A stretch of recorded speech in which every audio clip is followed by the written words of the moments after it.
আপনার ফোন থেকে 5 বছর আগে ছবি অথবা ভিডিও ডিলিট হয়ে গেছে, সেগুলো আপনার প্রয়োজন। সেই কারণে আপনারা এটা কীভাবে রিকভার করবেন, গুগল প্লে স্টোরে চলে যাবেন, সার্চ বারে চলে যাবেন। সার্চ বারে লিখে গিয়ে এখানে লিখতে হবে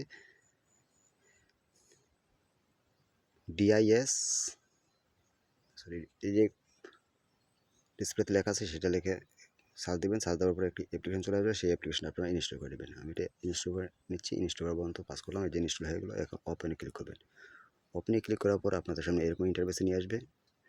তারপর আপনারা কী করবেন, এখানে উপরে লেখা আছে দেখেন সার্চ ফটো অথবা ভিডিও, সেই সার্চ ফটো অথবা ভিডিওতে আপনারা ক্লিক করে দেবেন।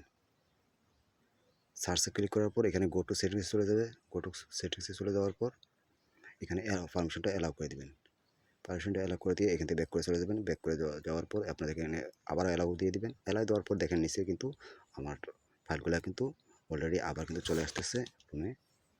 এই যে দেখেন কিন্তু ফোনে চলে আসতেছে এবং কিন্তু আপনারা